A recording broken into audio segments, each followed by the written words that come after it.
Good evening ulit, brothers and sisters.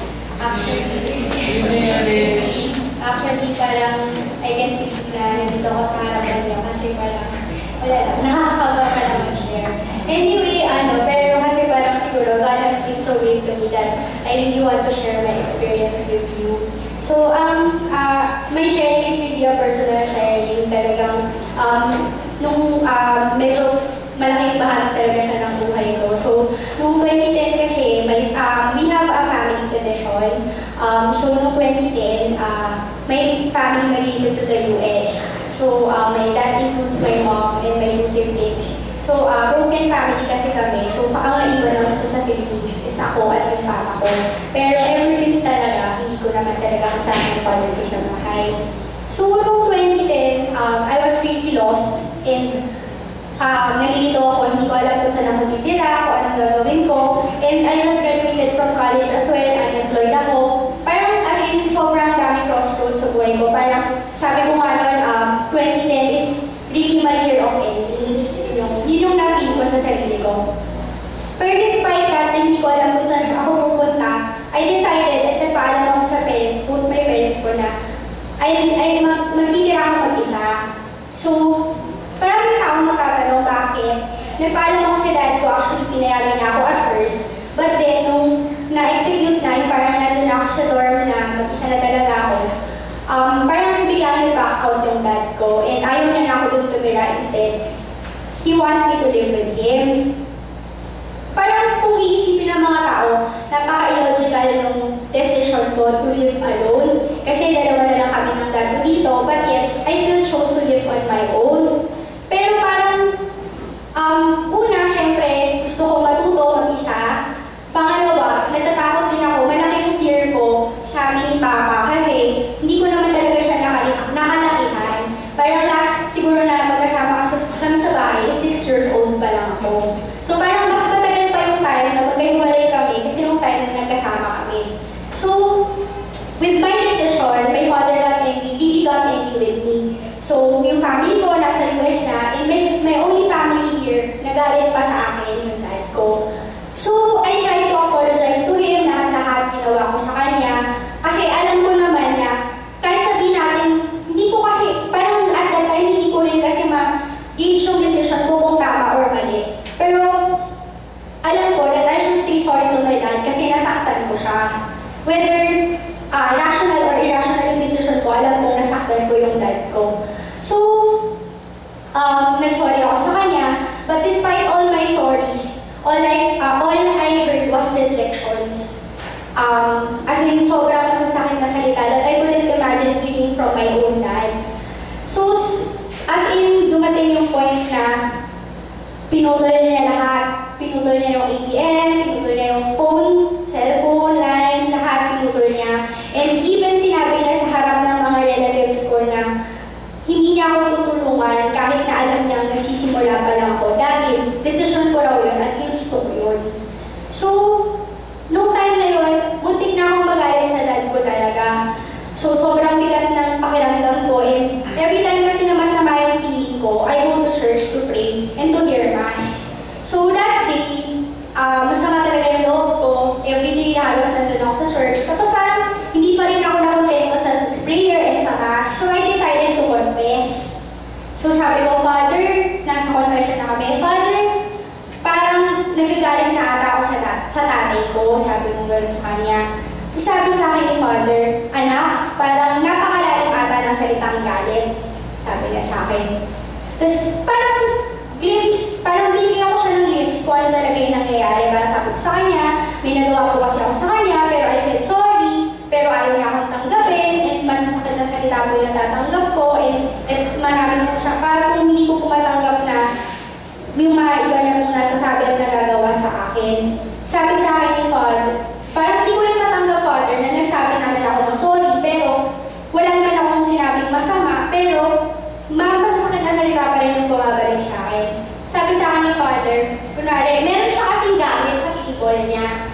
Sabi niya, kunwari, itong papel na to yun. Etong papel, akin to, sabi sa akin ni Father. Pag binigay ko sa'yo, hindi mo tinanggap, kanino na to? Sabi niya sa akin. Sabi ko sa kanya ng mahina. akin na po. Sabi niya sa akin, ganun din yung paghingi mo ng tawad. Binigay mo na sa kanya yung paghingi mo ng tawad, kung di niya tinanggap, it's up to him. What is important is that you had already asked for forgiveness. Sabi niya ganun sa akin.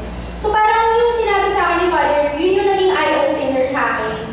Tapos parang after nun, gumaan sobrang, alam mo yung parang may bubog na nakabaon, tapos biglang nahubog. Parang ganun yung naramdaman ko.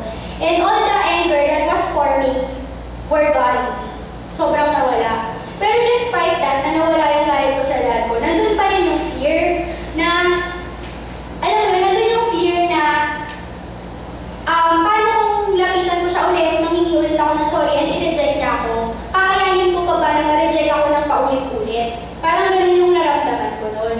So, I decided na hindi, stop muna, kasi hindi ko pa kaya. Parang stop muna na, wala rin akong, hindi niya na rin alam yung number ko, ganyan. Parang sabi ko, I'll just make my heart rest for a while and make time heal the wounds, parang gano'n.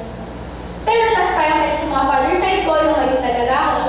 Tapos nung siguro mga ilang months past, inukulit na ako ng mga father side ko na, uy, batiin mo na yung papa mo, ganyan-ganyan. Sabi ko, okay lang naman po sa akin makipagbati, kaya lang nakakatakot kasing lumapit, baka i-reject ako. Yun parang natatakot ako na yung muntik na akong magalit, bumalik ulit, parang nandun yung fear. Tapos eto na, parang malapit na yung birthday ng tatay ko. So ilang months na talaga yung lumipas. Malapit na talaga yung birthday ng tatay ko. Lagi ako nag-iisip, mabatiin ko ba siya sa birthday niya o hindi? Kasi baka mamaya pag pinati ko siya, masira lang yung araw niya. Or masira rin yung araw ko, parang ganun. So talagang pinag-pray ko siya, Lord, ano ba, babatiin ko ba siya? Lahat ng tao sa paligid ko, tinatanong ko, yung mga kapatid ko, ganyan-ganyan. Pero yun, nagdadasal lang, basta nung all the time hindi kami magkausap, yun lang yung pinag-pray ko na sana maging magkaayos din kami ni Papa. So dumating na yung birthday ni Papa. Pinalipas ko talaga yung buong day kasi birthday siya eh. So parang sabi ko, ayaw kong masira yung araw ko, baka may ako makatrabaho, ganyan. Hindi ko makauwi ako sa bahay. Pag-uwi ko sa bahay, tinawagan ko yung dad ko, Papa, happy birthday. Tapos, ayun, parang nagsalamat naman siya sa akin. Tapos nung una sinabihan niya pa ako na pinakausap lang kita ngayon kasi bilang kaibigan, parang gano'n. Hindi talaga, parang as in sabi niya, basta parang courtesy, parang gano'n sinasabi niya sa akin, pinakausap niya lang ako as courtesy. Tapos nag-sorry pa rin ako sa kanya that day. As usual, parang yun naman talaga yung na-expect ko. Marami akong narinig na hindi magagandang salita from him. Pero unlike the first time na nasasaktan ako sa mga salitang sinasabi niya, all I felt was sadness. And I felt sad for my dad. And I really felt na parang he just felt lonely all this time. So, actually, God gave me the patience and listening skills that I needed at that time. Instead of arguing, kasi ako mahilig talaga ako makipagtalo, kaya nga sabi na, bang abogado daw ako, I just listened to everything that he had to say. So, yun. God made me understand that more than being right, love, forgiveness, and reconciliation should to overflow. Through the prayer I had before the talk, God gave me the Holy Spirit to see things in a new light, to accept hurtful words that I couldn't bear, that even without God's grace, I couldn't bear hearing, and to be humble enough to surrender to my Father and reconcile with Him despite many rejections that He has given me. So, God reconciled us even though I thought it was impossible. With that, I realized God will never give you something that you can bear, and He will never leave us empty-handed, and He gave me the Holy Spirit. So, I think it's just a true testament of Galatians 5:22. But the fruit of the Spirit is love, joy, peace, patience, kindness, goodness, faithfulness, gentleness, and self-control. And truly all of these gifts were manifested and given to me at that time when I needed it the most. Yun lang po.